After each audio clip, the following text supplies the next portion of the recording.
ನಮಸ್ಕಾರ. ಇವತ್ತಿನ ವಿಷಯ ಡಯೆಟ್ಟು ಮತ್ತು ವೆದರ್ಗೂ ಏನು ಕನೆಕ್ಷನ್ ಅಂತ ನೋಡೋಣ. ಸಮ್ಮರ್ ಆಗಿದೆ ಅಂತ ಅಂದ್ಕೊಂಡಾಗ ತುಂಬ ಬಿಸಿಲು ಬರ್ತಾ ಇರುತ್ತಲ್ಲ, ಆಗ ಬಾಡಿ ಸ್ವೆಟ್ ಮಾಡಿ ಬಾಡಿಯನ್ನು ಕೂಲಾಗಿ ಇಟ್ಕೊಳ್ಳುತ್ತೆ. ಸ್ವೆಟ್ ಮಾಡಿದಂಗೆ ಡಿಹೈಡ್ರೇಷನ್ ಆಗಿಬಿಡುತ್ತೆ.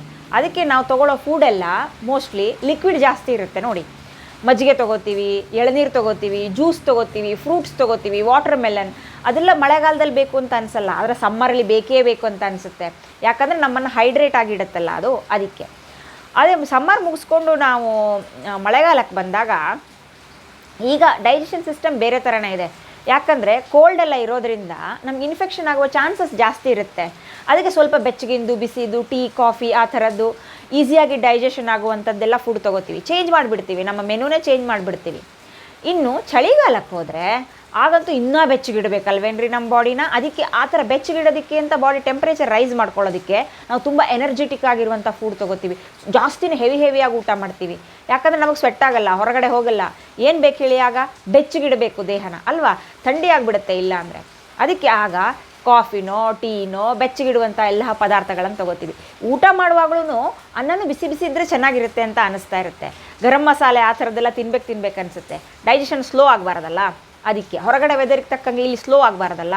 ಅದಕ್ಕೆ ಬಾಡಿಯನ್ನು ವಾರ್ಮ್ ಆಗಿಡೋದಕ್ಕೆ ನಾವು ಬೇರೆ ಥರದ್ದೇ ಫುಡ್ ತೊಗೋತೀವಿ. ಈಗ ನೋಡಿ, ಫುಡ್ಗೂ ನಮ್ಮ ವೆದರ್ಗೂ ಇಷ್ಟೊಂದು ಕನೆಕ್ಷನ್ ಇದೆ ಅಂತ ಆದಮೇಲೆ ಅದು ಆ ಕನೆಕ್ಷನ್ ಯಾಕೆ ಹೇಳಿ?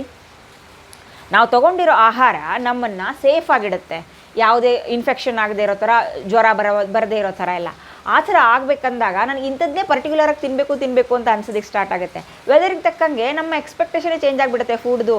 ಯಾವಾಗೋ ಚಪಾತಿ ತಿಂತಾ ಇದ್ದೆ ಅಂತ ಹಾಟ್ ಸಮ್ಮರಲ್ಲಿ ಚಪಾತಿ ತಿನ್ನೋಕ್ಕಾಗಲ್ಲ ಅಲ್ವಾ. ಇವಾಗ ನೋಡಿ, ಇವಾಗ ಭಾರತ ತೊಗೊಳ್ಳೋಣ. ಭಾರತದಲ್ಲಿ ನಾವು ಸೌತ್ ಅವ್ರು ತಿನ್ನೋ ರೀತಿ ಫುಡೇ ಬೇರೆ ಇರುತ್ತೆ, ನಾರ್ತ್ ಅವ್ರು ತಿನ್ನೋ ರೀತಿ ಫುಡೇ ಇರುತ್ತೆ. ನಾವೆರಡು ಚಪಾತಿ ಮಾಡಿಬಿಟ್ರೆ ಅದು ನಾರ್ತ್ ಇಂಡಿಯನ್ ಆಗುತ್ತೆ ಅಂತ ನಾವು ಅಂದ್ಕೊಂಡ್ರೂ ಆ ಥರ ಏನಿಲ್ಲ. ಎಲ್ಲ ಕಡೆ ಸೇಮ್ ಇರಲ್ಲ, ಸೇಮನ್ನೇ ತೊಗೋತಾ ಇರಲ್ಲ ಫುಡನ್ನು. ಪ್ರತಿ ಸ್ಟೇಟ್ಗೂ ಚೇಂಜ್ ಆಗ್ತಾ ಇರುತ್ತೆ ಫುಡು. ಯಾಕಂದರೆ ಅವ್ರು ಅಲ್ಲಿ ಯಾವುದನ್ನು ಜಾಸ್ತಿ ಬೆಳೀತಾರೋ ಅದನ್ನು ಅವ್ರು ಕನ್ಸ್ಯೂಮ್ ಮಾಡ್ತಾರೆ. ಇವಾಗ ನಮ್ಮ ಕಡೆ ಅಕ್ಕಿ ಜಾಸ್ತಿ ಬೆಳೆಯೋದು ಅಲ್ವಾ, ನಾವು ಅಕ್ಕಿ ತಿನ್ನೋದು ಜಾಸ್ತಿ, ಊಟ ಮಾಡೋದು ಜಾಸ್ತಿ, ರೈಸ್ ಐಟಮನ್ನೇ ಬಳಸೋದು ಜಾಸ್ತಿ. ಆ ಥರ ನಮ್ಮ ಫುಡ್ ಕೂಡ ನಮ್ಮ ವೆದರಿಗೆ ನಮ್ಮ ಏರಿಯಾದಲ್ಲಿ ಏನು ಬೆಳೆ ಬೆಳೆಯುತ್ತೆ ಅನ್ನೋದ್ರ ಮೇಲೆ ಡಿಪೆಂಡ್ ಆಗಿರುತ್ತೆ. ನಾವು ಇಲ್ಲಿ ಜನ ಅಂದರೆ ಇಲ್ಲಿದೇ ಆಹಾರ ತೊಗೊಳ್ಬೇಕಾಗತ್ತೆ. ನಮ್ಮ ಡೈಜೆಸ್ಟಿವ್ ಸಿಸ್ಟಮ್ಗೆ ಅದೇ ತಾನೇ ಪರಿಚಯ ಇದೆ, ಅದಕ್ಕೆ ಅದನ್ನೇ ಫುಡ್ ತೊಗೋಬೇಕಾಗತ್ತೆ. ಇವಾಗ ಸಮ್ಟೈಮ್ಸ್ ಏನಾಗುತ್ತೆ, ನಮ್ಮಂಥವರೆಲ್ಲ ಟ್ರಾನ್ಸ್ಫರ್ ಆಗ್ತಾ ಇರ್ತೀವಲ್ಲ ಬೇರೆ ಜಾಗಕ್ಕೆ ಹೋದಾಗ ಅಲ್ಲಿ ಆಹಾರ ಯಾವುದು ಅಂತ ಅಬ್ಸರ್ವ್ ಮಾಡಿ ಅದಕ್ಕೆ ನಾವು ಅಡಾಪ್ಟ್ ಮಾಡ್ಕೋಬೇಕಾಗತ್ತೆ. ಇಲ್ಲಾಂದರೆ ನಾವು ಹುಷಾರಾಗಿರೋಕ್ಕಾಗಲ್ಲ. ಯಾಕೆ ಹೇಳಿ, ಮತ್ತದೇ ತಿರ್ಗಾ ಬಾಡಿಗೆ ತೊಡ್ಕೊಳಕ್ಕಾಗ್ತಿಲ್ಲ ಈ ಸೆಕೆಂಡ್. ಇವಾಗ ನಾವು ನಾರ್ತ್ ಕರ್ನಾಟಕಕ್ಕೆ ಹೋದರೆ ಅಲ್ಲೋಗಿ ನಾನು ದೋಸೆ ಮಾಡ್ತೀನಿ, ಅನ್ನ ತಿಂತೀನಿ ಅಂತಂದರೆ ಕಷ್ಟ ಆಗುತ್ತೆ. ಅಲ್ಲಿ ಬೆಳೆ ಯಾವುದು, ಜೋಳ, ಸಜ್ಜೆ, ರಾಗಿ ಈ ಥರದ್ದಲ್ವಾ. ಆ ಥರದ್ದು ತೊಗೊಂಡ್ರೆ ಬಾಡಿ ಕೂಲಾಗಿ ತಂಪಾಗಿರುತ್ತೆ.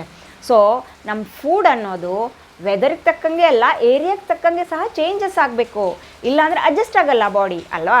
ಆದ್ದರಿಂದ ಡಯೆಟ್ಗೂ, ಫುಡ್ಗೂ, ವೆದರ್ಗೂ ಎಲ್ಲ ಕನೆಕ್ಷನ್ ಇದೆ ರೀ. ತುಂಬ ಚೆನ್ನಾಗಿದೆ. ಸ್ಟಡಿ ಮಾಡೋದಕ್ಕೆ, ಅರ್ಥ ಮಾಡ್ಕೊಳ್ಳೋದಕ್ಕೇ ಚೆನ್ನಾಗಿದೆ. ನಾನಿವತ್ತು ಅದನ್ನೇ ಅಂದ್ಕೋತಾ ಇದ್ದೆ, ಚೆನ್ನಾಗಿ ಮಳೆ ಬರ್ತಾ ಇದೆ, ತುಂಬ ಹಾಟ್ ಆಗಿರುವಂಥದ್ದೇ ತಿನ್ಬಿಡೋಣ ಅಂತ. ರೈಸ್ ಸಹ ಕುಕ್ಕರಿಂದ ಹೀಗೆ ತೆಗೆದ ತಕ್ಷಣ ಬಡಿಸ್ಕೊಂಡು ತಿನ್ಬೇಕಂತ ಅನ್ನಿಸ್ತಾ ಇತ್ತು. ಅಷ್ಟು ಕೋಲ್ಡ್ ಇದೆ ಅಲ್ವಾ. ಹಾಗೆಯೇ ನಿಮಗೂ ಆ ಥರ ಬೇರೆ ಕಡೆ ಹೋದಾಗ ಅಥವಾ ಆ ಜಾಗದಲ್ಲಿ ಯಾವ ಫುಡ್ ಇದೆಯೋ, ಏನು ಬೆಳೆ ಬೆಳೀತಾರೋ ಅಕಾರ್ಡಿಂಗ್ ಟು ದಟ್ ನೀವು ನಿಮ್ಮ ಡಯೆಟನ್ನೆಲ್ಲ ಚೇಂಜ್ ಮಾಡ್ಕೊಂಬಿಟ್ರೆ ಆಗ ಬಾಡಿಗೂ ತೊಂದರೆ ಆಗಲ್ಲ, ನಾವು ಆರೋಗ್ಯವಾಗಿರ್ಬೋದು. ನೋಡಿ, ನೀವು ಯೋಚನೆ ಮಾಡಿ ನೋಡಿ, ಆಹಾರಕ್ಕೂ ವೆದರ್ಗೂ ಜಾಗಕ್ಕೂ ಎಲ್ಲ ಡಿಫ್ರೆಂಟ್ ಆಗಿರೋ ಕನೆಕ್ಷನ್ ಇದೆಯಾ ಅಂತ. ನಿಮಗೆ ಸರಿ ಅನಿಸಿದರೆ ನೀವು ಹಾಗೆ ಮಾಡಿ, ಓಕೆನಾ?